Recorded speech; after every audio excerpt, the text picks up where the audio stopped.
Hola chicos, buenos días. Damos gracias al Señor porque empezamos una vez más un nuevo libro de la Biblia.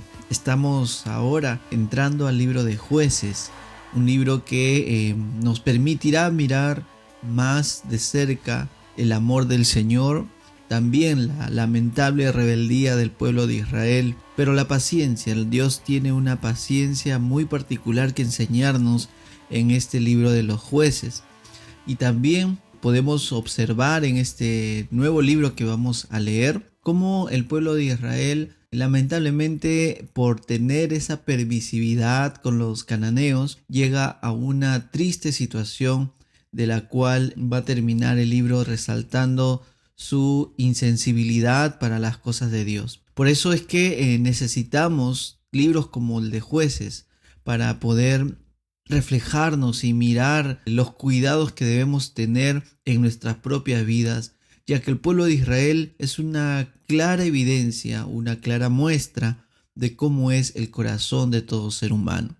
Y asimismo, más allá del pueblo de Israel, poder mirar a nuestro gran Dios, a nuestro grandioso Señor, con un corazón tan paciente que una y otra vez, aproximadamente unas 12 veces en este libro de Jueces, se mostrará que es paciente, perdonador, liberador, y enviará al pueblo de Israel diferentes liberadores, diferentes héroes que sacarán y atraerán nuevamente el corazón del pueblo hacia el único y verdadero Dios. Estos liberadores no necesariamente serán todos ejemplos a seguir. Por ejemplo, el caso de Gedeón. Uno va a mirar a Gedeón y vamos a ver sus defectos. Pero en medio de esos defectos miraremos también cómo Dios en su poder y en su amor infinito lo usa para poder liberar al pueblo de Israel. Ese es nuestro Dios, un Dios con mucha paciencia, un Dios muy amoroso, un Dios liberador, que a pesar de la insistencia del pueblo de Israel de pecar,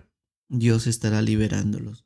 Después de mencionar esta breve introducción del libro de Jueces, miraremos el capítulo 1, capítulo que nos toca meditar el día de hoy. Y es importante, queridos chicos, poder aprender a leer la Biblia. Muchas veces leemos una sola vez e inmediatamente queremos ya sacar las enseñanzas, pero es necesario en capítulos tan históricos como el que estamos leyendo, leer una, dos, tres, cuatro. Algunos comentaristas o estudiosos de la Biblia recomiendan leer 10 veces cada capítulo que vamos a estudiar y meditar. Obviamente debemos discernir que hay que dedicar entonces tiempo a la lectura, al estudio de la palabra de Dios. Pero si no tenemos mucho tiempo en nuestro día, cosa que es aún debatible, pero si estás comenzando en tu estudio de la Biblia y de repente se te hace bien difícil estudiar pasajes como el que estamos leyendo, yo te animo a que leas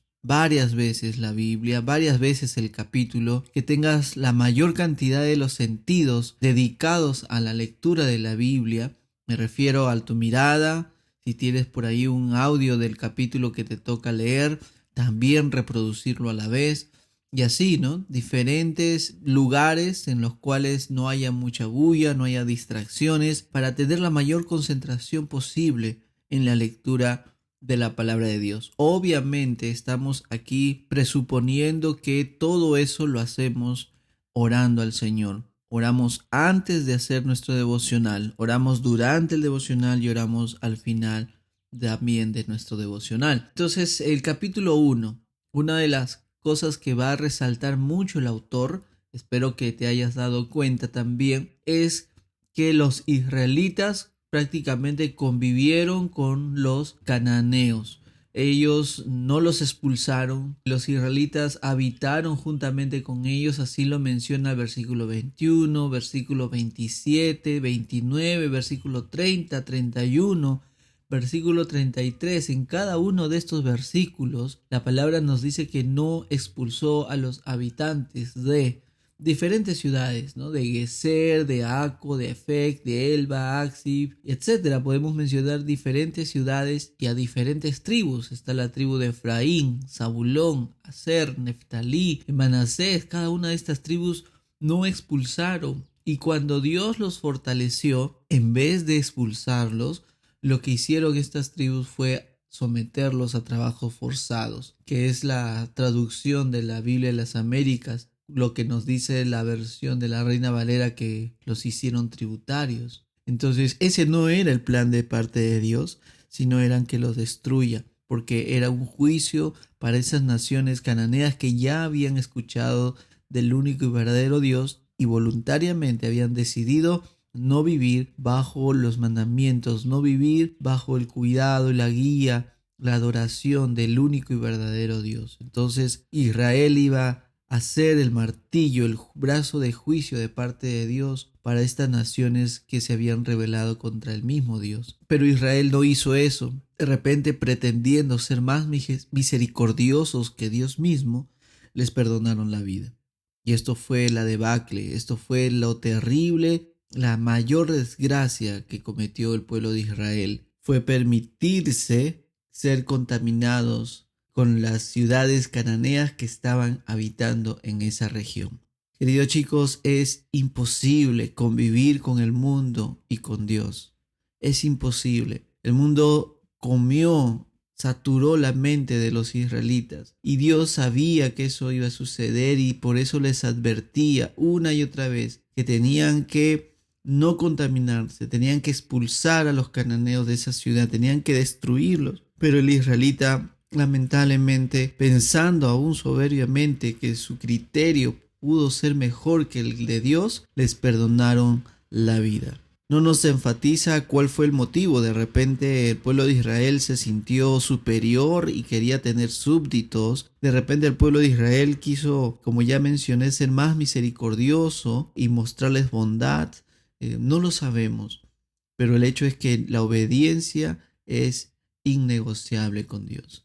Y lamentablemente el pueblo de Israel permitió, consciente o inconscientemente, que el cananeo viviera con él y fue su desgracia. Eso es lo que nos resalta el capítulo 1, pero a la vez también vemos la gracia y la misericordia de Dios porque Dios estaba con ellos. Los fortalece a José, a los hijos de José, los fortalece, estaba con Judá y en medio de todo eso la presencia de Dios seguía estando y de alguna manera trataba y ayudaba y guiaba al pueblo de Israel en una corrección, porque lo que leeremos en los capítulos más adelante serán la disciplina de Dios para con este pueblo, ya que entraremos en un ciclo que lo estudiaremos más adelante, un ciclo muy interesante de episodios que el pueblo de Israel repite una y otra vez. Pero quedémonos en este capítulo con la reflexión de que nos muestra la Biblia, la palabra de Dios, la terrible contaminación, la permisividad que tiene el pueblo de Israel al dejar libres, digamos así, a los cananeos que los rodeaban. Y esto definitivamente para nuestras vidas es peligroso, tener una permisividad con el pecado, pensar que el pecado no nos hace daño, pensar que las cosas que nos rodean de este mundo no puedan ser contaminantes para nuestras vidas, es una mirada muy ingenua de nuestra realidad. Queridos chicos, todo lo que no nos forma de alguna manera contribuirá a nuestra deformación, o en el peor de los casos, todo lo que es amoral, lo que no tiene moral en sí mismo, nuestro corazón, que es realmente ajeno al Señor, lo va a contaminar. De ahí mismo que la palabra del Señor nos habla que el terrible problema del hombre no es el dinero necesariamente, sino el amor al dinero. Y es que nuestro corazón, cuando interactúa con esas cosas que aún pensamos que son amorales, ahí es donde nuestro corazón las llega a corromper. Porque estamos así nos describe la palabra. Personas que no somos justas, personas que no buscamos a Dios, que nos hemos buscado nuestro propio camino y sin agradar al único y verdadero Dios. Por eso el llamado de la palabra del Señor en este día es cuidémonos, cuidado con aquellas cosas que nosotros queremos ser permisivos. Cuidémonos con el tipo de películas que miramos, cuidémonos con el tipo de canciones que escuchamos, cuidémonos con las diferentes personas con las que hablamos, Cuidémonos con las canciones, cuidémonos con los que miramos en los diferentes grupos de WhatsApp, porque queridos chicos, estamos como iglesia rodeados de un mundo que buscará contaminarnos. Y aún nuestro propio corazón, ni siquiera tenemos que salir de nuestra habitación para experimentar la contaminación de este mundo, porque nuestro propio corazón está ahí batallando, luchando con tener la prioridad, y que le quitemos la prioridad al único y verdadero Dios, que le quitemos la prioridad a la gloria de Dios. Esa es una lucha. Por eso Pedro nos menciona en su primera carta, en el capítulo 2, versículo 11, dice: Amado, les ruego como extranjeros y peregrinos que se abstengan de las pasiones carnales que combaten contra el alma. Y lo mismo va a decir en el versículo 1, desechando toda malicia, todo engaño, toda hipocresía, toda envidia, toda difamación, deseemos como niños recién nacidos la leche pura de la palabra, para que por ella crezcamos para salvación. Es nuestro deber cuidar nuestras propias vidas delante del Señor, desechando toda malicia, mirándonos como extranjeros y peregrinos, podamos aislarnos, podamos abstenernos de las pasiones carnales que combaten contra el alma. Cuidado con contaminarnos de nuestro propio corazón o de lo que nos da este mundo.